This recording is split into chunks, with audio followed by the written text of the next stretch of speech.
Iniciando, capítulo número 45 e o verso 22.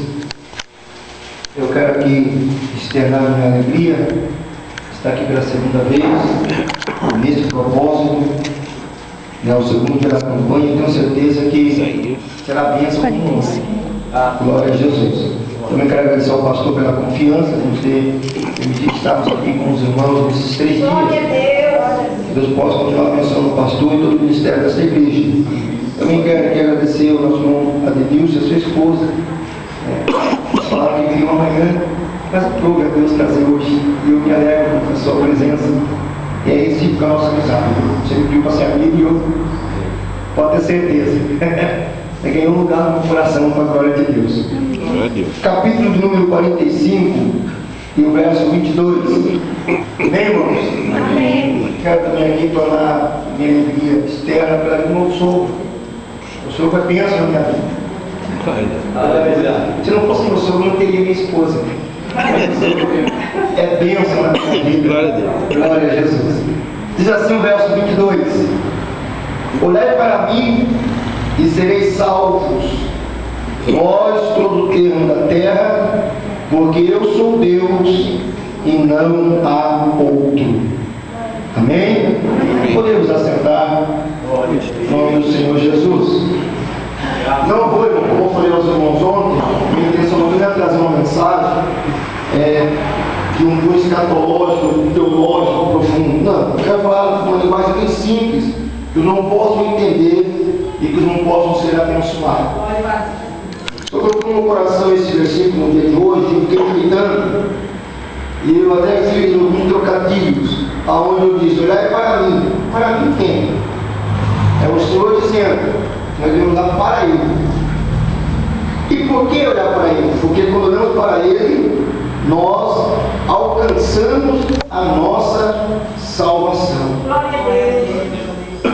E só alcançamos nossa salvação por quê? Porque Ele é Deus. Ele é Deus que salva, Ele é Deus que liberta, Ele é Deus que transforma, Ele é Deus que cura. Mas para que esse processo possa acontecer, Ele faz um convite.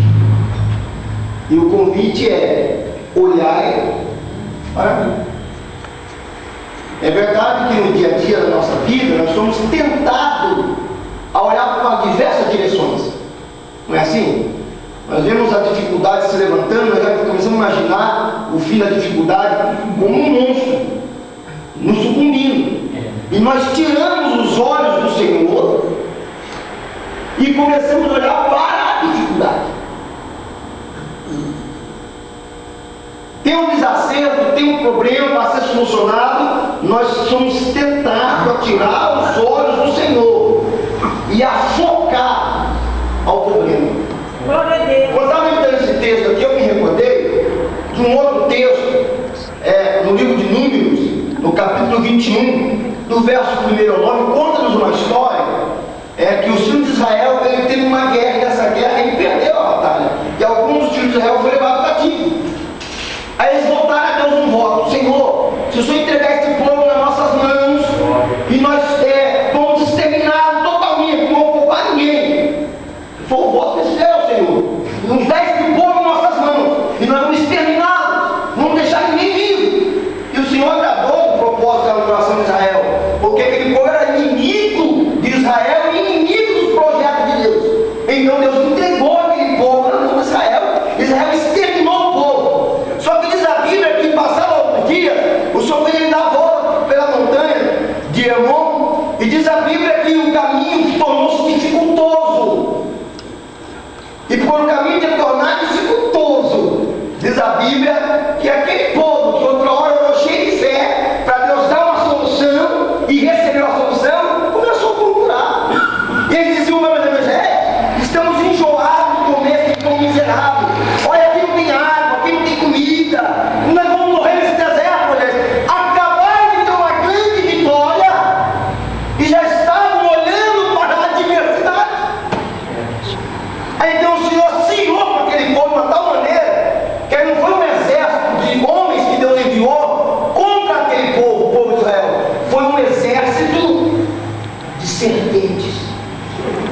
E o inquilino não pagava o aluguel da casa.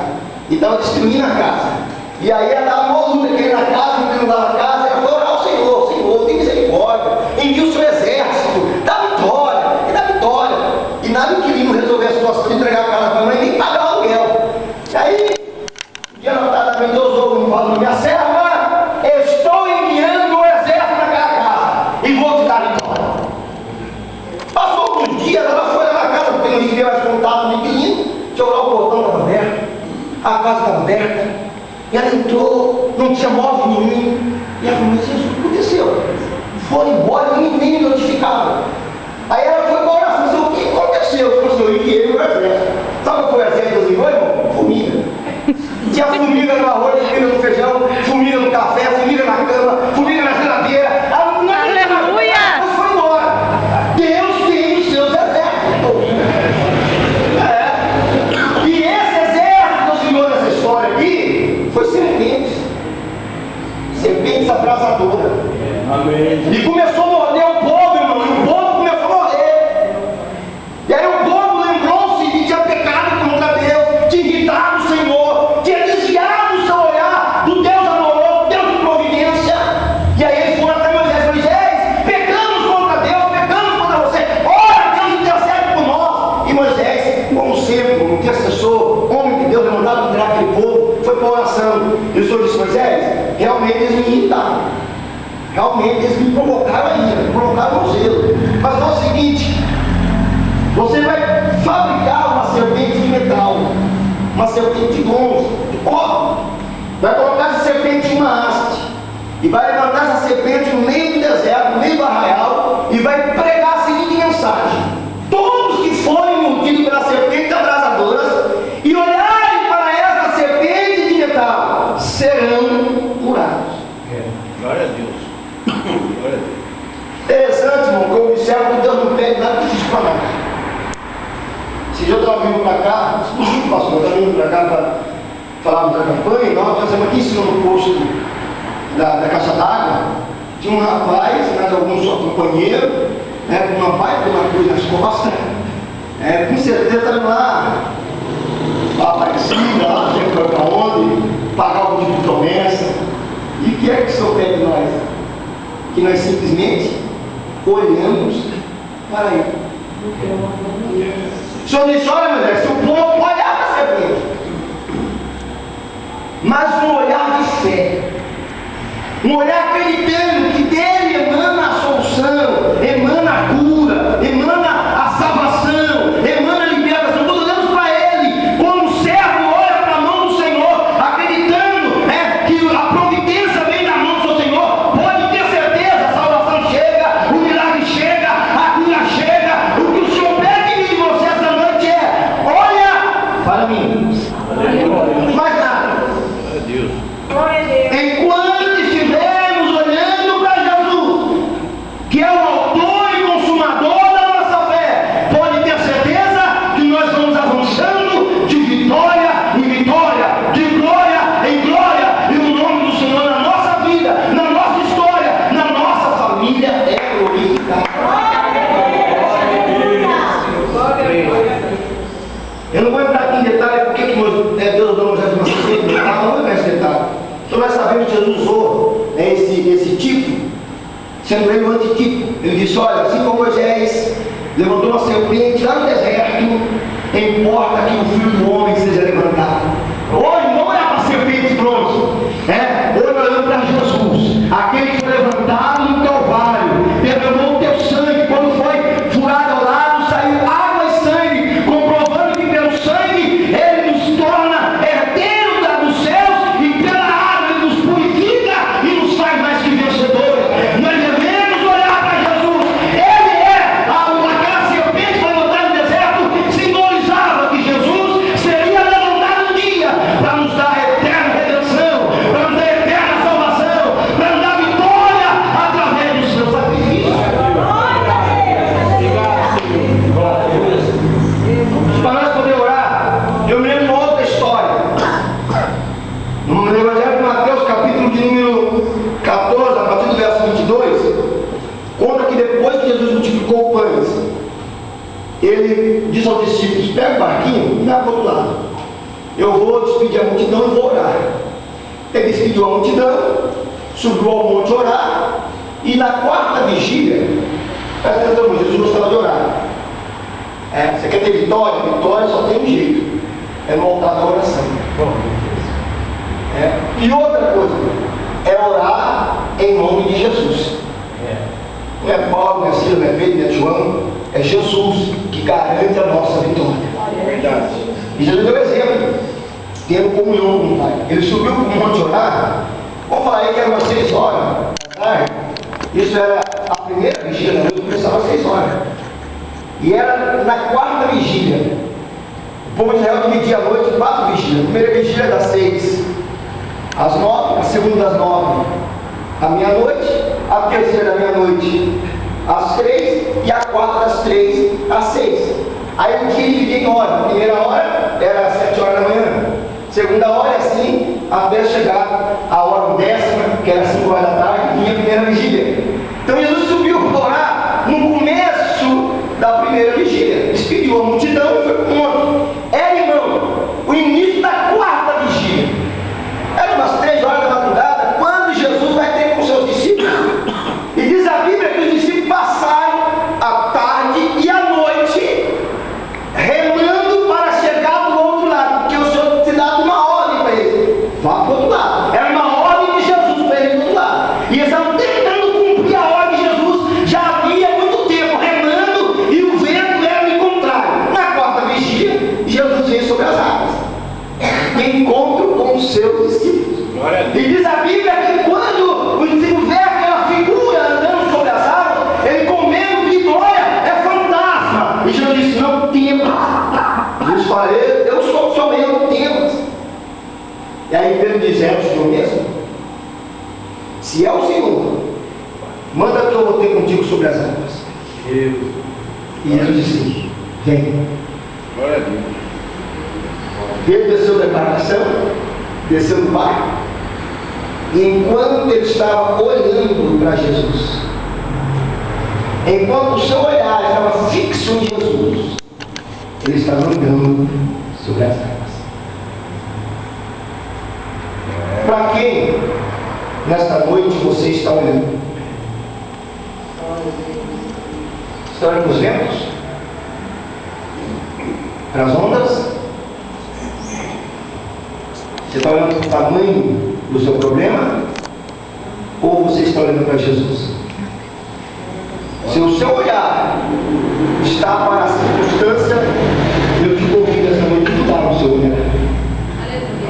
Eu te convido a você olhar para Jesus.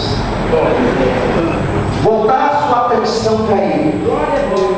Confiar que Ele é poderoso para te levar ao ponto desejado. Ele tem bons portos para você, quando você pode ancorar a sua embarcação e descansar na sombra do Altíssimo. Ele tem poder de mudar a sua história, mudar a sua circunstância. O que Ele pede é que simplesmente você olha para Ele. Glória a Deus. O salmista diz: olha, eleva os olhos para o monte. Tem gente só vendo o monte na frente. Tem gente só olhando para o monte. Mas não é para os montes que eu te convido a olhar. O salmista diz: eu elevo meus olhos para o monte. De onde é que vem o socorro? E o Espírito Santo lhe responde: olha, o teu socorro vem do Senhor, que fez o céu e a terra. A tua salvação vem de Deus, o teu livramento vem de Deus, a tua cura vem de Deus, o teu milagre vem de Deus. Para quem você está olhando nesta noite?